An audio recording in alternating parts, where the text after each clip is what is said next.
Bab 7302. Hamid saat itu tidak menyadari bahwa pihak lain sedang mengincarnya. Dia merasa bahwa target sebenarnya kelompok orang ini adalah tentara Front Cataclysmic, atau mungkin organisasi tentara bayaran lain yang bersaing dengan tentara Front Cataclysmic. Jadi dia mulai memikirkan situasinya. Karena pihak lain ingin membuat insiden besar dan menyiramkan air kotor ke tentara Front Cataclysmic, mereka pasti akan membunuh orang di sini malam ini. Lalu, apa yang harus aku dan kedua istriku lakukan? Kali ini aku datang ke sini, aku menggunakan identitas palsu. Agar tidak mengungkap targetku, aku tidak membawa pengikut atau pengawal. Sekarang dapat dikatakan bahwa aku berada pada titik di mana tidak ada seorang pun yang dapat menolongku. Tepat saat dia dipenuhi dengan keputusasaan, dia tiba-tiba melihat Jacob dan Elaine Ma berjongkok di tengah kerumunan dengan kepala di atas tangan. Pada saat ini, dia tiba-tiba menghela napas lega. Kedua orang ini adalah ayah mertua dan ibu mertua kakak Wade, jadi kakak Wade pasti tidak akan tinggal diam, kan? Selama kita bertahan sampai kakak Wade muncul, apakah kita akan selamat? Saudara Wade menyerang markasku sendirian tanpa ada yang menyadarinya, dan tidak ada yang bisa menandinginya. Menurutku, tidak akan jadi masalah baginya untuk menghadapi orang-orang ini. Memikirkan hal ini, dia menoleh dan melihat ke arah pintu masuk. Melihat orang-orang berpakaian hitam bersenjatakan pistol dan peluru yang menjaga pintu, dia tidak bisa menahan diri untuk tidak mendesah dalam hatinya, "Saudaraku Wade, mengapa kamu tidak datang ke pesta? Jika kamu ada di sini, bukankah kamu akan menundukkan para idiot ini dalam sekejap mata? Bagaimana jika kamu tidak tahu situasi di sini?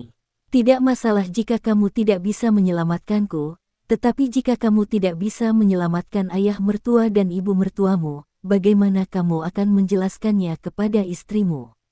Saat itu, pemimpin pasukan berbaju hitam itu melirik Hamid dari sudut matanya.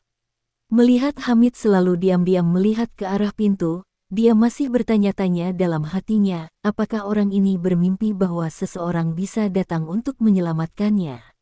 Aku tahu betul keberadaannya. Dia tidak membawa rombongan apapun kali ini. Bagaimana mungkin ada yang menyelamatkannya? Memikirkan hal ini, pria berbaju hitam itu sudah menyusun rencana untuk langkah selanjutnya. Selama komunikasi pulih, ia akan membiarkan para turis dan selebritas ini memulai siaran langsung dan memulai pembunuhan massal selama siaran langsung.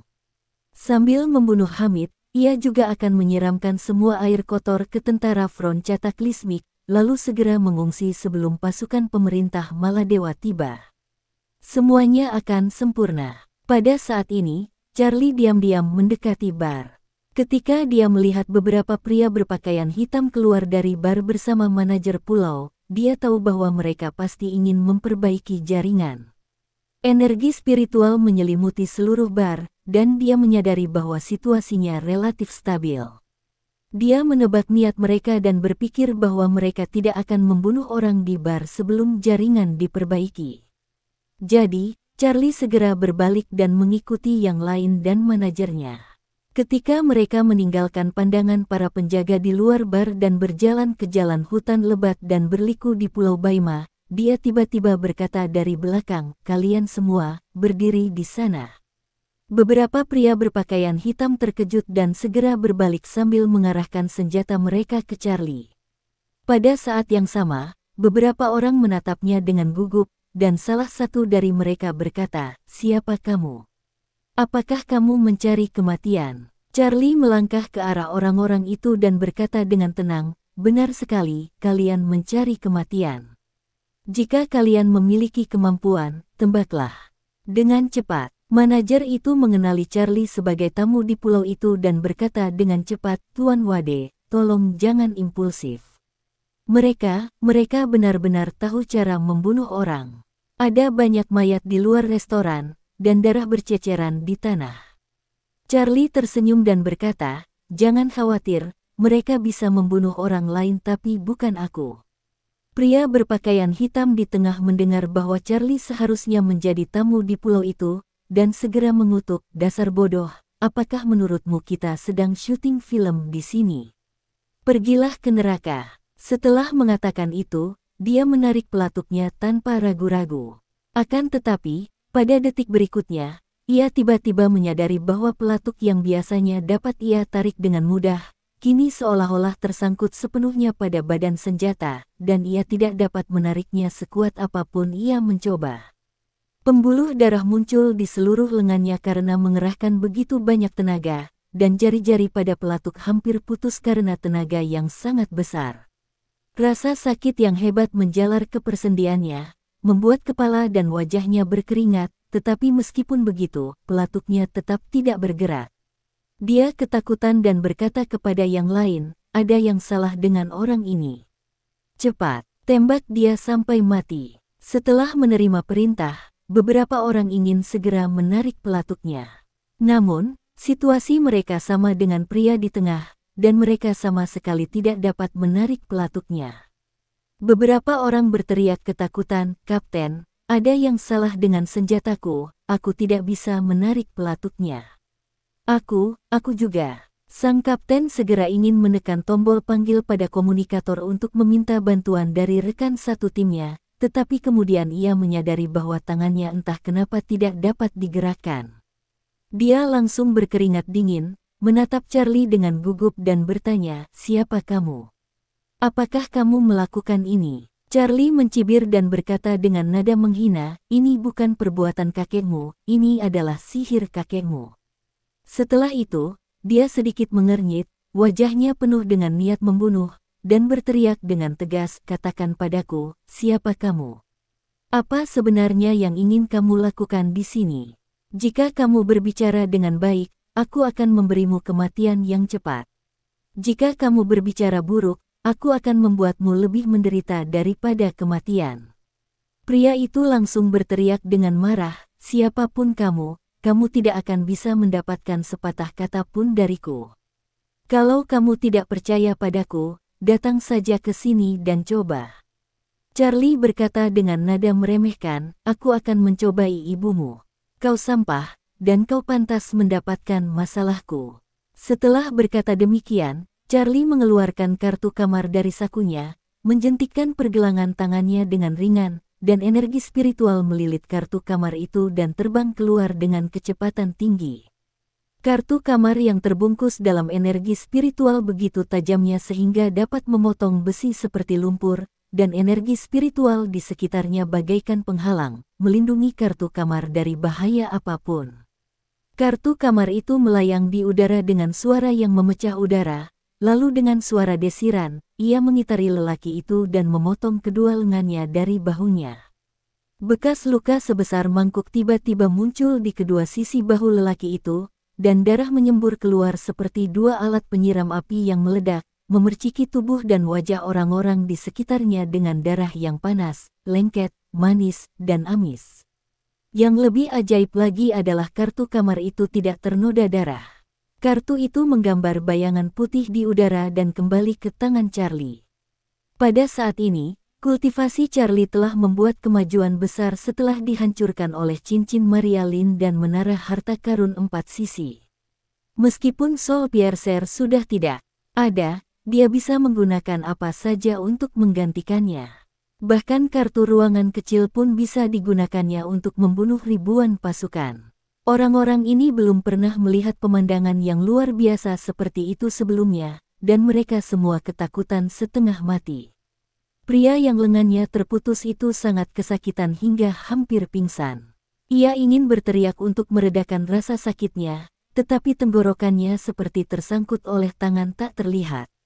Meskipun ia berusaha sekuat tenaga, ia hanya bisa mengeluarkan beberapa rengekan tak terdengar seperti anjing tua yang sekarat.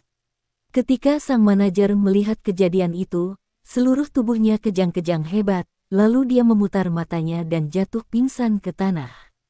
Charlie mengabaikan manajer dan pria yang lengannya terpotong. Sebaliknya, dia menatap orang-orang lain dengan wajah berlumuran darah dan berkata dengan dingin, "Aku akan memberimu kesempatan sekarang. Apakah kamu ingin menjawab pertanyaan dengan jujur?" Salah satu dari mereka berseru, "Kakak, jangan ganggu aku. Aku akan ceritakan semuanya padamu." Beberapa orang lainnya juga menyuarakan hal yang sama, saya bersedia mengatakannya, saya juga bersedia mengatakannya. Charlie menatap yang lain dan berkata dengan tenang, sudah terlambat. Aku hanya ingin satu orang yang selamat. Setelah berkata demikian, dia melemparkan kartu kamar itu lagi, dan dalam sekejap mata, dia menggorok leher orang-orang itu, dan mereka pun jatuh ke tanah dan mati seketika. Satu-satunya yang selamat begitu ketakutan hingga ia mengompol saat itu juga. Meskipun ia telah membunuh banyak orang dalam kehidupan sehari-harinya, ia belum pernah melihat kejadian yang begitu mengerikan. Di matanya, metode pembunuhan Charlie sebanding dengan asura dari neraka, dan gaya pembunuhan ini tanpa mengedipkan mata, tanpa omong kosong atau penundaan, lebih mengerikan daripada dewa kematian. Dia begitu ketakutan hingga dia hanya bisa kencing tak terkendali sambil gemetaran sambil berkata, kami adalah tentara bayaran yang disewa oleh perusahaan Blackwater Amerika, kami datang ke sini untuk membantu oposisi Suriah membunuh Hamid, dan omong-omong, untuk melakukan serangan teroris dan kemudian menyiramkan air kotor ke tentara Front Cataclysmic.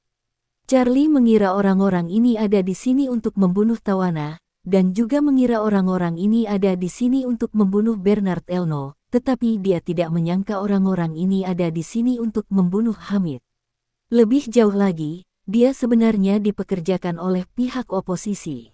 Yang tidak dapat ia bayangkan ialah mereka tidak hanya ingin membunuh Hamid, tetapi mereka juga ingin menyalahkan tentara Front Cataclysmic atas serangan teroris. Dia mengerutkan kening dan bertanya, apakah mereka hanya ingin membunuh Hamid? Jika mereka membunuh Hamid, dapatkah mereka mengalahkan jenderal, prajurit, dan garnisun Hamid? Pihak lain dengan cepat menjelaskan, kali ini pihak oposisi diam-diam bekerja sama dengan seorang pejabat senior di bawah Hamid. Selama Hamid terbunuh, dia dapat melancarkan pemberontakan di pasukan Hamid dan memimpin beberapa prajurit untuk bergabung dengan pihak oposisi. Pada saat itu, seluruh pangkalan Hamid dapat direbut dengan bantuan dari dalam dan luar. Charlie mengangguk, mencoba memahami kekejaman dan kebiadaban tindakan ini. Jika rencana mereka kali ini berhasil, mereka tidak hanya akan dapat memperoleh markas Hamid dan menggabungkan pasukan Hamid, tetapi mereka juga akan dapat memaksa tentara Front Cataclysmic menjadi organisasi teroris di mata dunia. Pada saat itu, mereka bahkan akan dapat bergabung dengan Blackwater untuk menyerang tentara Front Cataclysmic. Jika mereka dapat mengusir tentara Front Cataclysmic, mereka akan membunuh dua burung dengan satu batu. Terlebih lagi, karena Blackwater terlibat dalam masalah ini, mereka pasti memiliki ikatan yang kuat dengan pihak lawan. Sangat mungkin bahwa setelah mengusir istana 10.000 naga, mereka akan berencana untuk mengambil alih posisi pihak lawan. Kemarin Hamid mengatakan bahwa pihak oposisi mengakui kesepakatan sebelumnya antara Front Cataclysmic dan pemerintah. Saya tidak menyangka orang-orang ini benar-benar berencana merampok sesama pencuri. Charlie merasa sedikit jijik. Dia paling membenci orang yang mengingkari janji, mengkhianati orang lain, dan menusuk orang dari belakang. Jika pihak oposisi tidak diberi pelajaran dengan melakukan ini, sejumlah besar infrastruktur yang diinvestasikan oleh tentara Front Cataclysmic di sana mungkin akan berakhir menjadi pemborosan uang bagi pihak lain. Memikirkan hal ini, tiba-tiba dia mendapat sebuah ide. Karena kamu ingin membunuh dua burung dengan satu batu, aku akan membiarkanmu menembak kakimu sendiri.